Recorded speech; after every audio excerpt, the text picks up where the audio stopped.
深天地山河，千年你的我，不怕土与莲烟悲歌。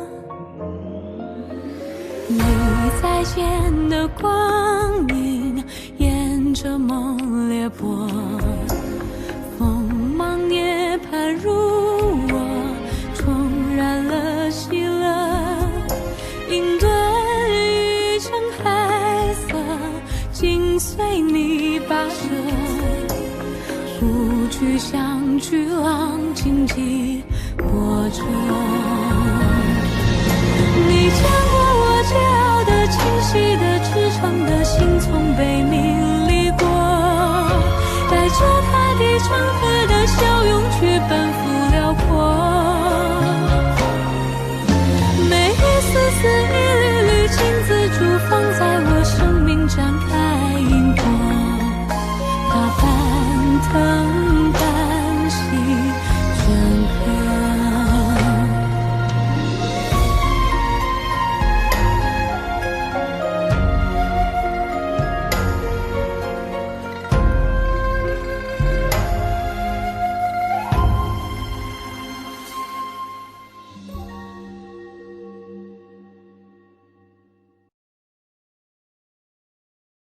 一只水饺，一只虾，思念金牌虾水饺，邀您观看高光时刻。还请陛下恩准，臣前往西南，协调各州府，赈济灾情。胡闹！你可知西南现在是龙潭虎穴？臣知道。清理好了吗？大人放心，几处寺庙和关衙外的灾民都清理干净了。这2日，粥棚里的东西也都换好了，绝对让胡珠夫人一点都见不到。原本上书是为了求赈灾的粮食，没想到这越州的粮食没有到，胡珠夫人却先来了。她可是射杀老左蒲敦王的厉害角色，不好搪塞呀。嘿，大人啊，你我与都中这些人周旋多年，还不知道这点事儿？一介女流哪有什么赈灾的本事呀？据说这位胡珠夫人出身流觞方氏，是青海宫门下的学生，后来才进献给陛下。真来西平岗办事的人未必是他，只不过呢，他要这份功劳而已。就按先前说好的，好吃好喝的伺候着，好言好语的陪着，事后大笔珠宝华服奉送。他眼里看不见灾民，心里也不挂住此事。到时候等越州的粮食一到，咱们再恭恭敬敬的把他送回去就是了。但愿如此吧，百里先生。刘大人，胡珠夫人的春点队伍已经快到了。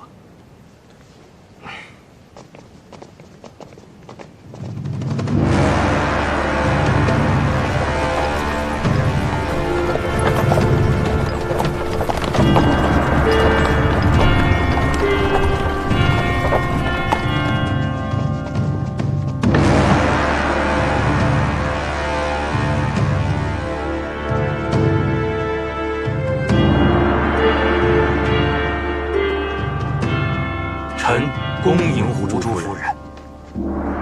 多谢刘大人，多谢诸位大人，有劳了。这是臣应尽职责。夫人舟车劳顿，请先到城内的馆驿歇息，稍后臣为您接风洗尘。如今灾情期间，一切还是能免则免。大人不如直接与本宫说说线下各州府的情况。本宫还想去粮仓还有粥棚看一看，看能为百姓们做些什么。啊，胡珠夫人，这越州的粮食没到啊，想要灾情平息，恐怕不是一朝一夕之事。再者，夫人您长途跋涉而来，也需要稍作休整。也好。这位是？啊，草民是西平岗商会的会长百里元。姓百里，可是皖州南怀的百里。正是，夫人好见识呀。只是如今百里氏衰微，已许多年不曾有人提及这个了。方氏与百里氏是世家，本宫自然知晓。说起来，你我两辈祖上还有渊源呢。是，先祖确实与刘商方氏有些联系啊，这也实是草民之幸。夫人，请。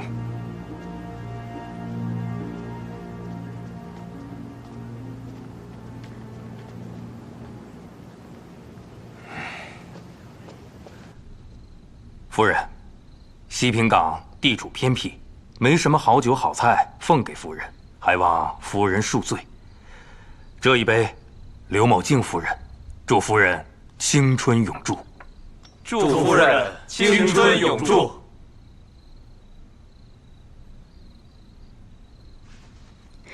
刘大人过谦了。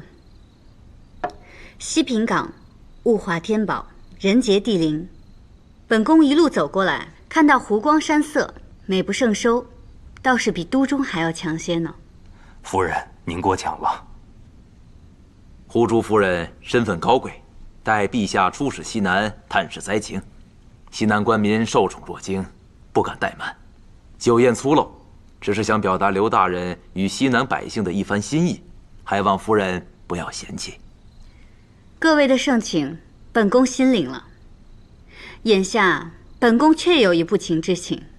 夫人有什么事尽管吩咐，臣一定尽力。本宫听闻城里的歌舞戏极好，白日里无聊，本宫也不爱出去走动。若方便的话，可否将他们请到府里表演上几出，让本宫解闷？臣明日就去办。哎，来，我等再敬胡珠夫人一杯，感谢夫人庇佑我西平港，风调雨顺，国泰民安。臣先干为敬。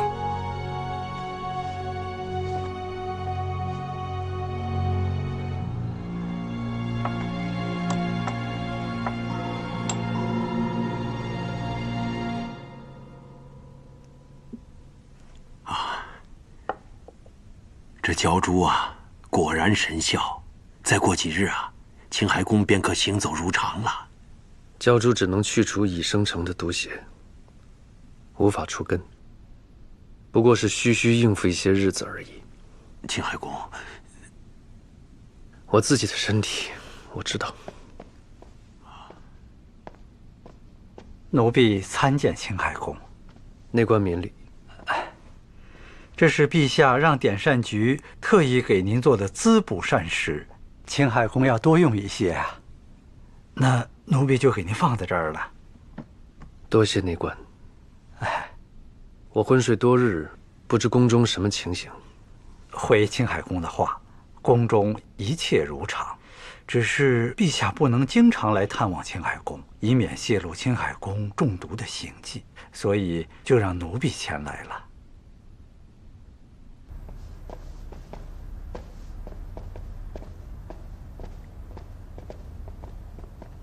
陛下，青海宫到了。陛下，朕不是要你好生休养吗？你怎么来了？谢陛下关心，臣已经好多了。气色是好多了，但还是不能随意走动，快回去歇着。陛下，陈容妃何时去了西平港？是谁这么闲告诉你这个？我昏迷的时候，你在我耳边说的。凡事只要牵扯到他，你倒是毫不放松。他走了很久了，你追不上，也叫不回来。为何让他去？方海市的为臣之意，真是深得你的真传。他言之凿凿，听闻朝中有要他去赈灾的呼声，他便势必要做个表率。朕看他对西南的情势确有把握，便准了他的请求。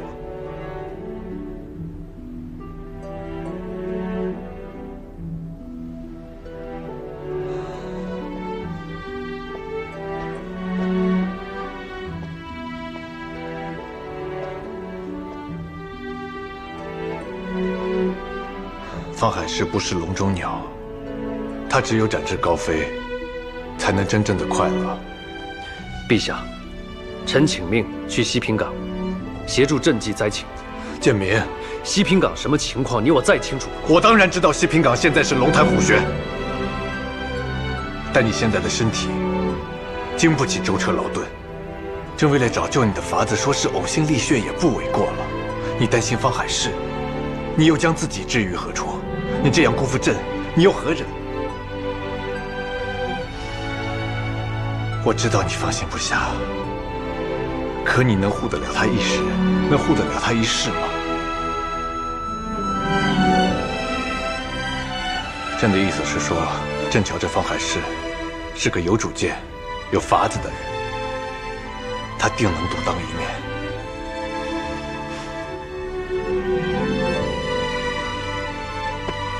建明，有些事你也该放下了。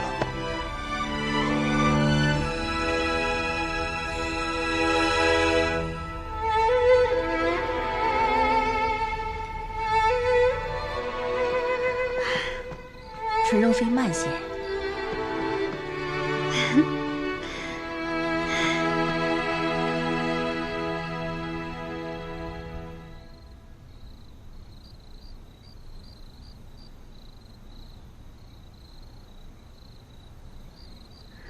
眼下情况如何？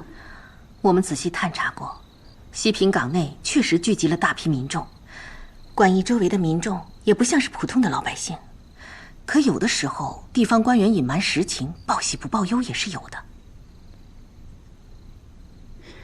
我本想看看粮仓与各处粥棚的情况，看看这西平岗到底有什么蹊跷。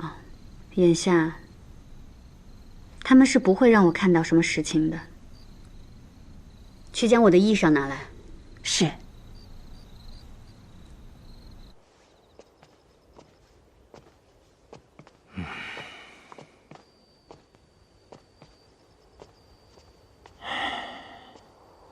怎么样？我就说了吧，那胡珠夫人就是纸做的老虎。她一个深宫女眷，又出身门阀，刘大人还真以为她会在意那些衣衫褴褛的灾民？哼，怕是在他的眼里，你我也只是蝼蚁啊。胡珠夫人只想要看戏，连你让底下人改过的那些假卷宗都用不着，可以收起来了。那些粮仓和粥棚，刘大人且把心放在肚子里，就按我们先前说的法子，兵来将挡，水来土掩。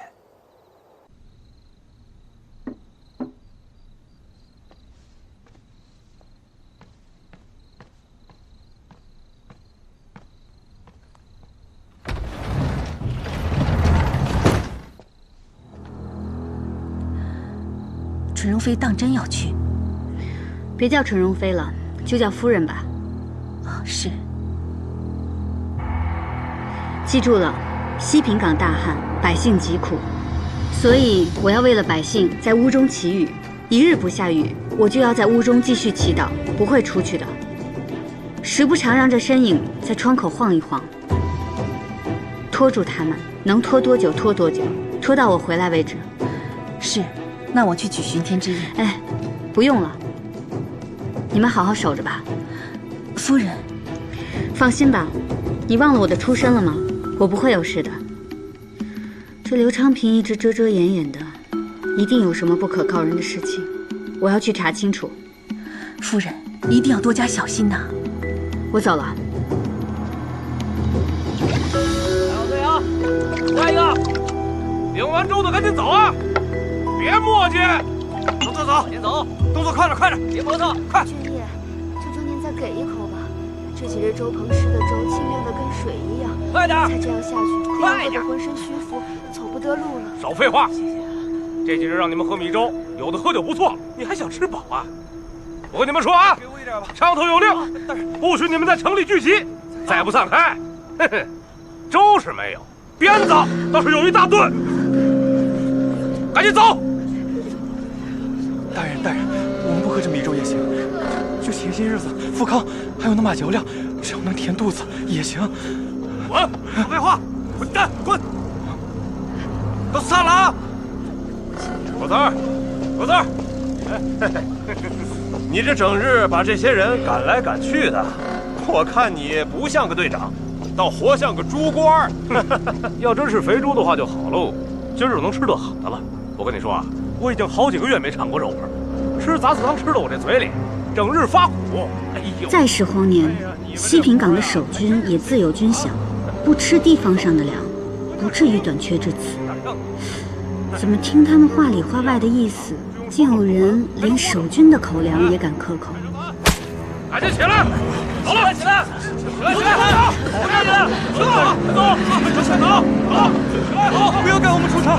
城里还有个猪棚，就是真没活路了。也怪你们倒霉啊！大人，突然来了一位胡主夫人，心情好啊！你们要真成了饿死鬼，冤有头债有主，可千万别来找我，都去找他啊！走！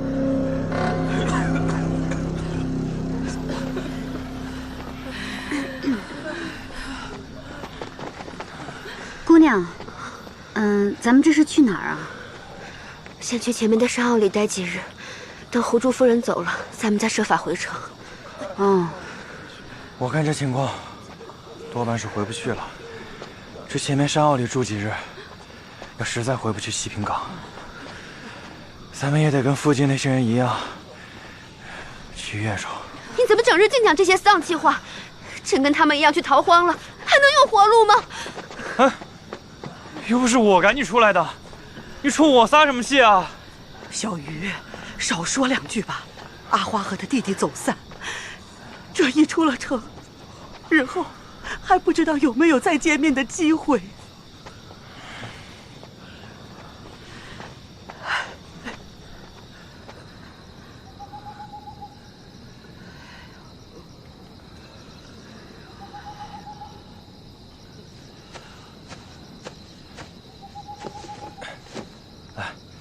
阿花从林子里找的，垫垫肚子。我不饿，不吃了。别客气，给你就拿着吧。你这会儿不饿，明日也饿了，到时候还不知道能吃啥。这越州丰产，我看大家都逃走了，咱们为什么不逃啊？你也是周边府县的人吧？西平港大旱已久，粮食欠收，这周边早就没什么可吃的了，都想往越州去。可就凭一双脚，又有几个能走到越州？大多数都死在半路了。可是，这留在西平港又有什么出路啊？原来是有的，城里东西2个市场都设了粥棚，早晚施粥。虽然煮的不过是一些富糠燕麦一类的马嚼料，但勉强能活人。给人吃马嚼料？咱们这些平头百姓不吃马嚼料，难道想吃白米不成？可是，这西平港的粮仓里面放的不是白米吗？粮仓里那些白花花的大米，早在几个月前还算太平的时候，就被刘长平带着底下的那些人偷出来卖给有船队的豪绅了。粮仓里早就只剩成堆的马嚼料了。是啊，我听说这几日连守军都吃不上白米了。可他这么做，那可是诛九族的大罪啊！所以啊，我们这不是被赶出来了？都说胡珠夫人是龙尾神的使者，可是她没带来粮食，反而带来了更坏的事。刘长平和商会的那些人唯恐他们卖白米换马嚼料的事情露馅儿，把所剩不多的大米搬出来布置了几个粮仓，又把粥棚里的杂碎汤换成了米汤。可是城里养不住那么多人啊，又要担心胡珠夫人看出问题，就把我们一批一批的往城外轰赶了。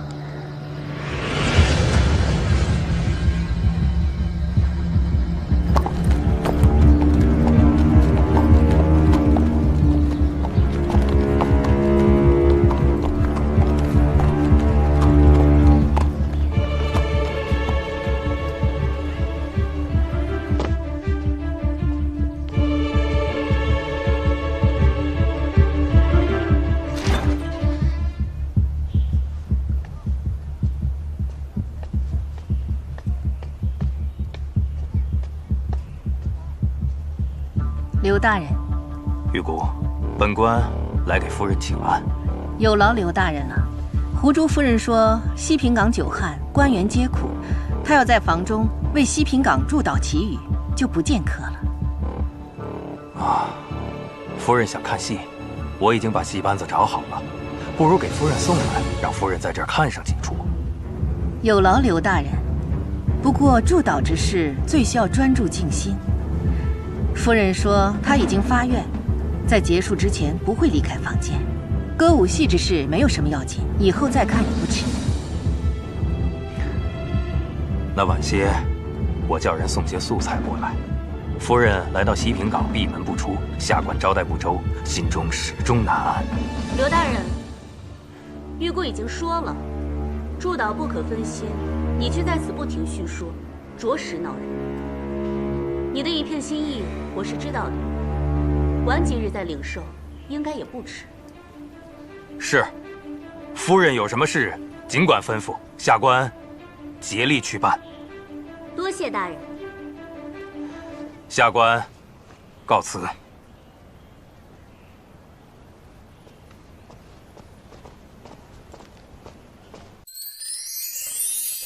一只水饺一只虾，好吃就是思念金牌虾水饺，水饺吃思念，好运在虎年。思念金牌虾水饺，邀您继续观看《狐珠夫人》。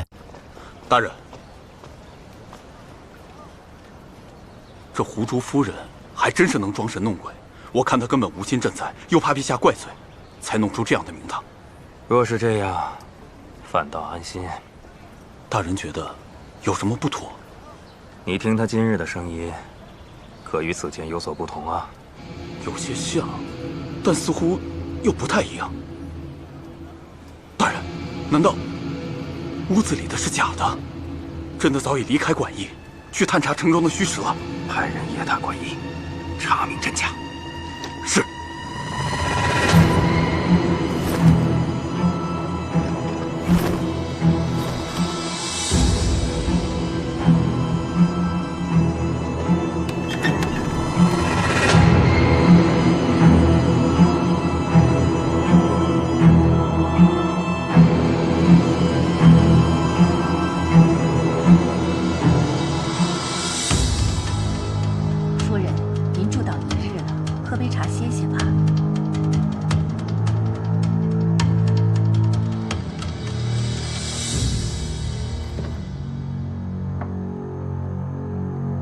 人走了。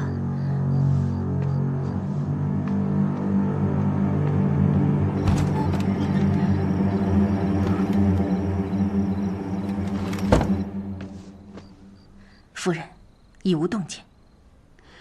岳州那边的消息有了吗？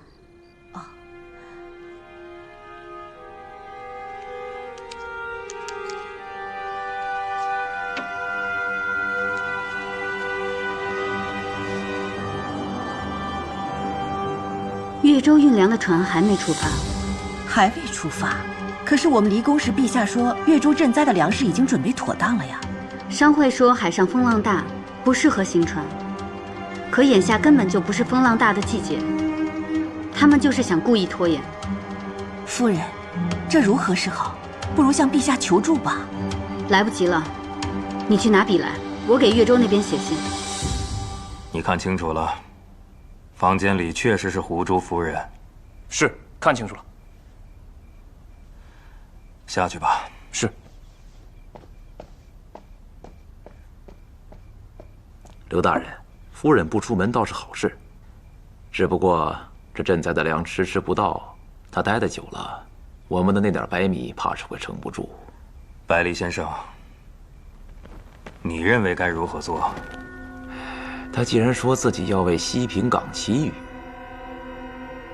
那我们不如就将计就计。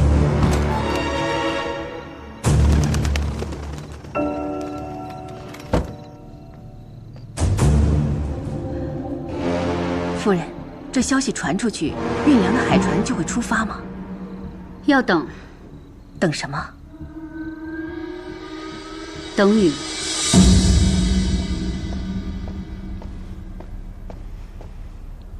陛下，请准臣前往西平港协助赈灾。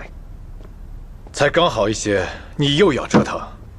臣刚得知，西平港的赈灾粮迟迟未到，照此形势，无粮必乱。若暴乱起，还是纯容妃肯定不会镇压灾民，但有心之人可能会利用暴乱威胁她的性命。请陛下准臣立刻出发西平港。这次朕给方海市带足了人手，更何况他思维敏捷又懂得变通，对西南的状况比你我想象的更是了解。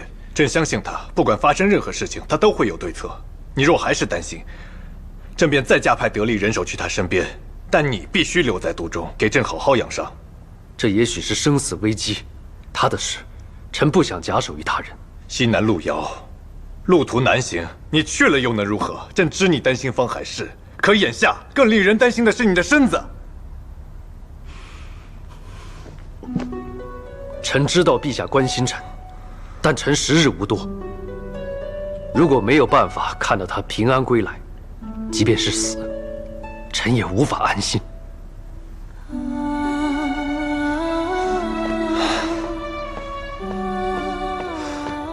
给朕起来！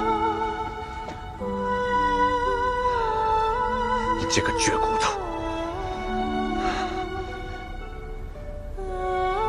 朕知道，朕现在跟你说什么都无法改变你的心意。多少军国大事，你都能不动声色，偏偏摊上他的事情，你就……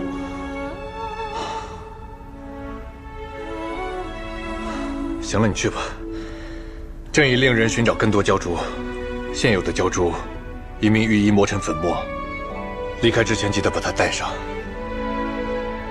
臣遵旨。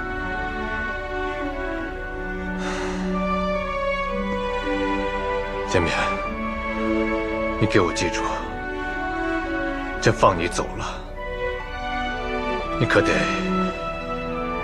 平平安安的回来。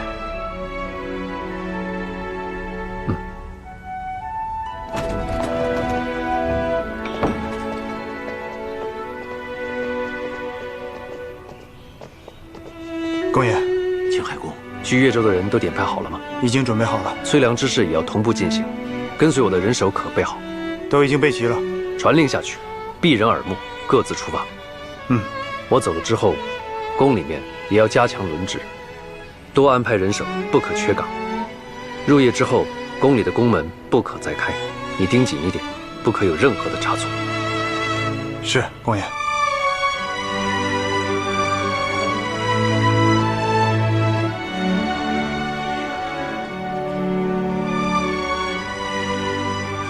青海公，这是路上所用药物，下官已全部制成了丸药。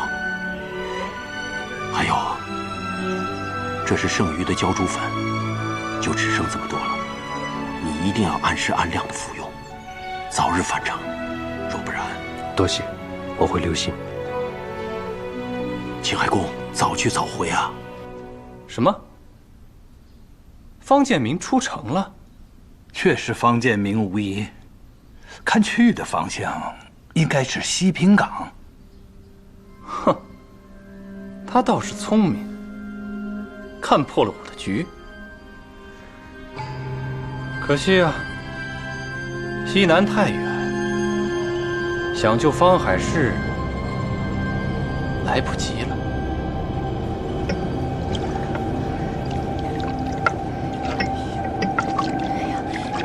多给点儿，谢谢。这里实在是太少了，别说吃饱了，就连垫垫肚子它也不够啊。有的吃就吃吧。我跟你说啊，那胡珠夫人虽然来了，但越州的米是一粒都没到。这粮食再不省着点吃，后面可就撑不下去了。快走走走走走！快走吧。这是什么呀？一粒米都没有，和清水一样，这么喝下去就饿死了。是啊，日日吃不饱。这胡珠夫人不就是来赈灾的吗？怎么会没有米呢？对呀，他来了，情况反而更糟了。这算怎么回事嘛？这是也没见他来周棚查看情况，他来做什么呀？吵吵什么？吵吵什么？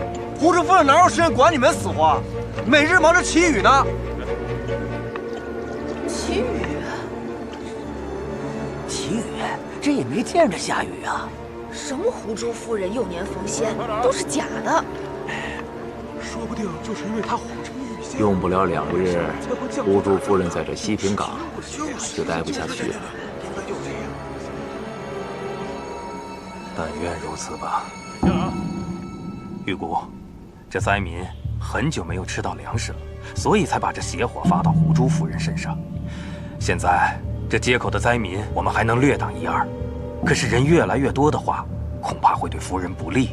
不如这样，让夫人暂时离开西平港，等粮食一到再回来也不迟。刘大人，夫人正在诵经，是不可移步的。这灾民狂暴难以控制，要是有个万一，臣怎么向陛下交代呀？是啊，雨姑，可不能拿命开玩笑。夫人已经发愿了，西平港不下雨，她是不会走的。西平港都几个月没下雨了，就算胡珠夫人见过龙尾神，也不一定能够祈雨成功啊。还是，这真灵了！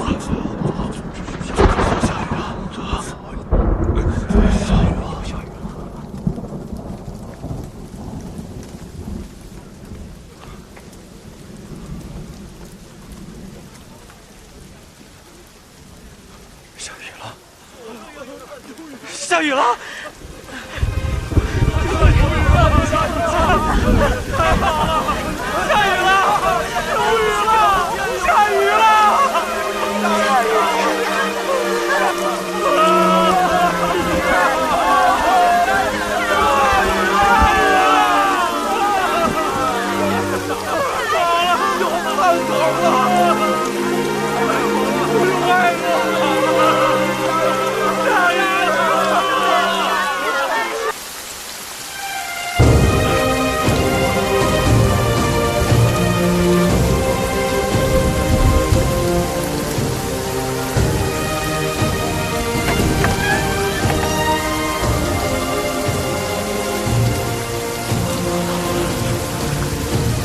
参见胡珠夫人。诸位免礼，实在对不住，一来就把自己关在房里。这雨来的可算及时啊！谢胡珠夫人护佑西平港。刘大人，西平港的粮食还剩多少？最多10日左右。既然如此，明日开始便将粥熬稠了，用来赈济灾民吧。若是这样，顶多7、8日，越州的粮食还没有到。越州运送粮食的船已经出发了，3日之内便会到达西平港。诸位放心，若有任何问题，本宫一并担着。是。既然祈雨顺利，明日本宫就可以到处看看了。没有问题，胡珠夫人明日想去哪里，我等都会陪同。那明日便有劳诸位了。刘大人，既然粮食足够，赶出城的那些灾民也都放进来吧。臣这就叫人去办。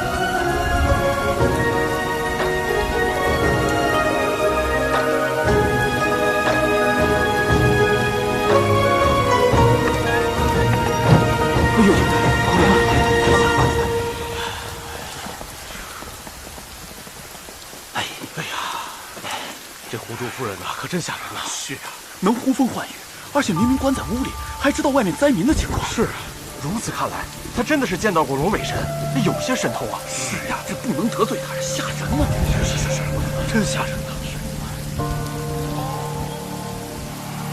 德大人，看来咱们今夜要做些准备了。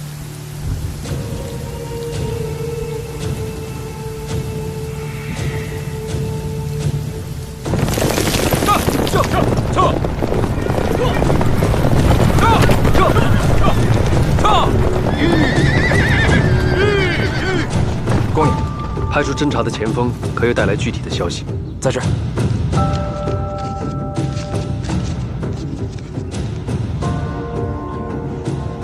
越州的运粮船出发了吗？是，今早有大征军突然登上海船，说奉胡珠夫人之令押送赈灾粮。我们的人尚未赶到，运粮船已经出发了。西平港情况如何？西平港昨日突下暴雨，灾民都说是胡珠夫人祈雨的功劳，暂时不会发生暴乱。好，立刻赶去西平港。是。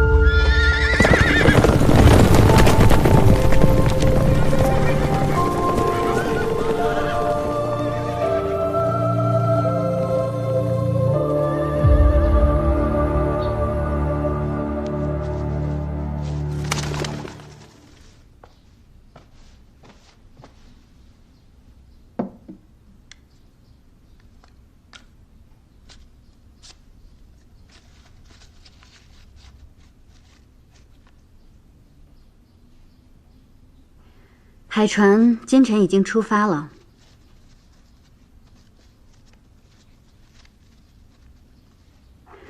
你一直这么看着我，可是有事要问我？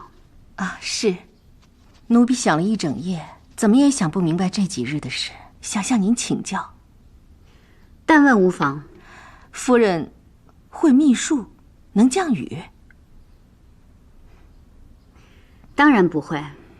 那为何您说下雨就真的下雨了？你可曾注意到，咱们第一日来这里的时候，院子里开了一种红色的花。这种花在当地肯定不多见，但是在我家乡却时常见到。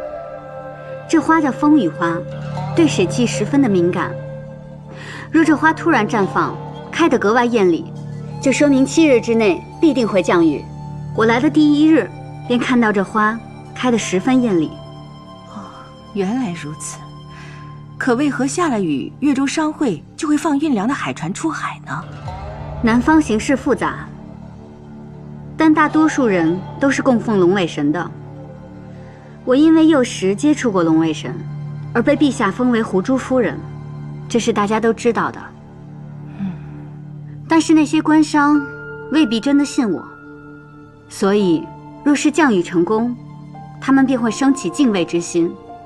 只要给的压力足够大，他们便会听命行事。足够的压力，就是陛下的大征军。陛下，臣还有一不情之请，臣想在季风馆拨一些人手，还要调一些大征军秘密随行，兵分2路前往越州还有西平港，以备不时之需。准。这2路大征军到达了当地以后，都潜伏暗处，听我命令。我给越州发出的命令便是，一旦西平港有降雨的消息，他们便控制运粮出海的船只。您这是戳中了人心。如果对方并不信奉龙尾神，又是硬骨头，岂不是有风险？那便以巡天之印杀抗命之人，以儆效尤。原来您早就把巡天之印给了在越州的大征军手里。好在兵不血刃，船已经在路上了。夫人心思缜密，智谋过人，若非女子，实该出将入相。南方的势力本就盘根错节，一时半会儿我也摸不清楚。不说这些了，准备出发吧。在赈灾粮到达之前，要将西平港的蛀虫们好好清一清了。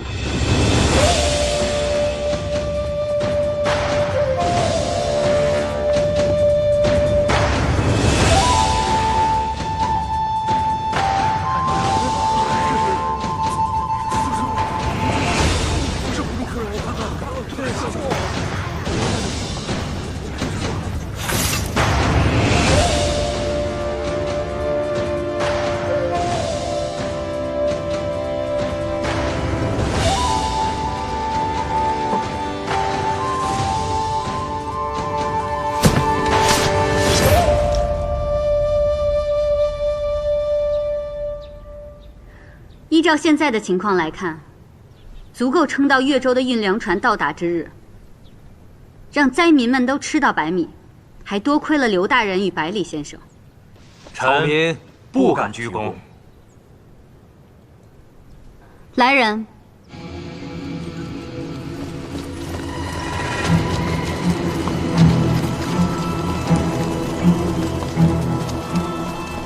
考虑到西平港支调不便，临行前，我特向陛下请命，除了在季风馆调人以外，陛下还派了一队大征的军队跟着我。今晨，这队大征军去了军营。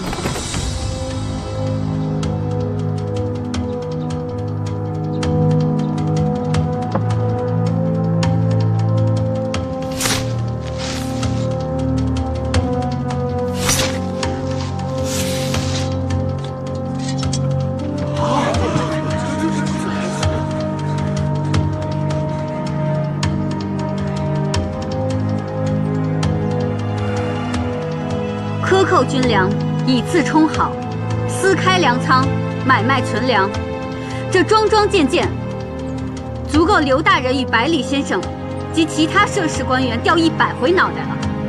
若不是你们罔顾民生，西平港何以落入今日境地？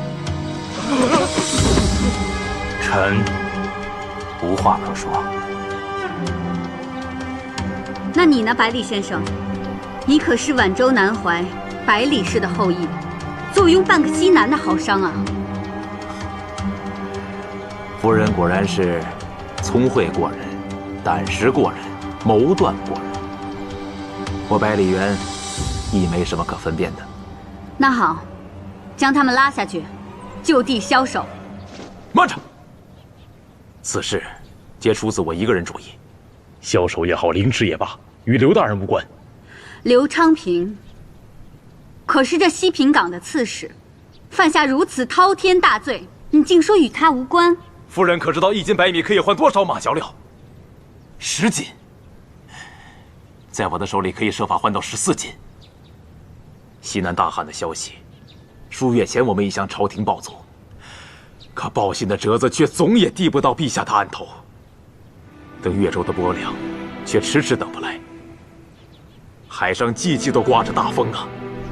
贩卖茶叶丝绸去汉州的船日日走的，运粮食来西平港的船却日日走不得。刘大人无奈，只能开仓卖粮自救。这几个月来，我们几乎卖光了西平港所有的白米，再用金子全部换回了马嚼料。正因为如此，所有人才能勉强报复到今日。这是大罪。从夫人您进西平港的第1日，我就料想到会有今日。如果不是为了在您面前粉饰太平、驱赶灾民，刘大人从头到脚都可以称得上是个好官。您看看刘大人的脸色，他自年初以来殚精竭虑，但整日里能入口的也只有这些马嚼料。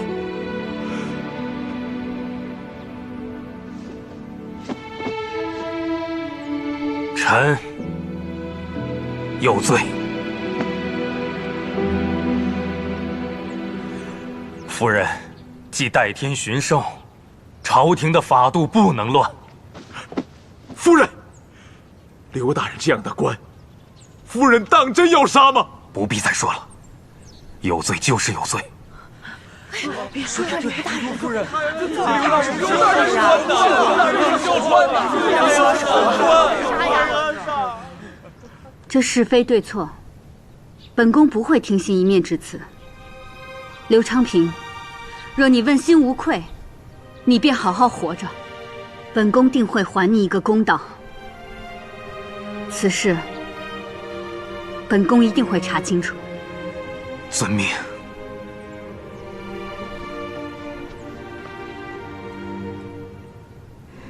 越州运粮船即日会到达西平港。湖州夫人下令开仓赈灾，所有背井离乡、无处可去的灾民亦可领取。周鹏会日夜施粥，人人有份。我们有救了，我们有粮食吃了！多亏了湖州夫人，这是我的救星啊！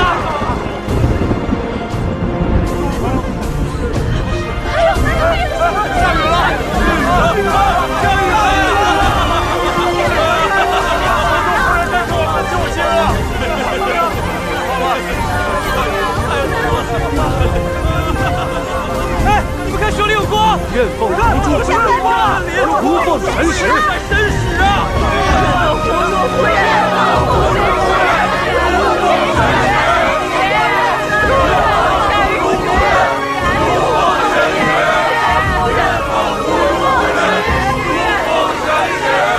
公爷，咱们不去见湖州夫人？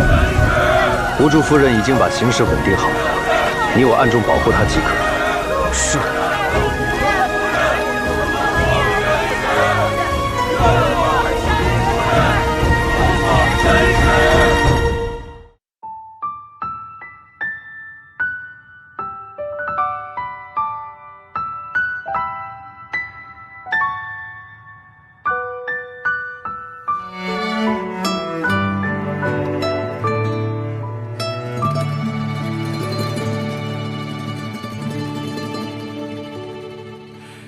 听我义无旁骛之问，一时分寸的挣脱贴我们。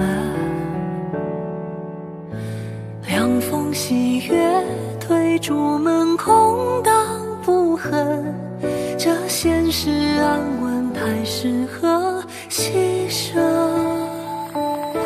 缄默一万列的天真，几种拥伴隐忍，浪费余生。时光再蛮横，也要百尺子骨骼。思念倒不必借你回忆来傍身。当时风华纷纷，应是好时辰，何故要端坐风月里孤身？想再丹青的城，篝火令笔墨的人，不肯用灵魂相认。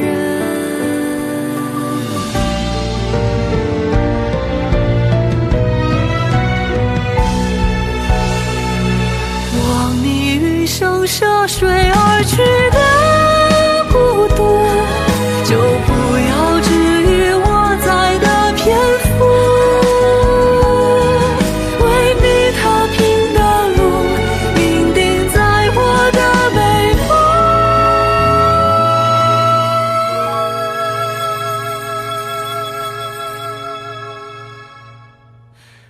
落成声动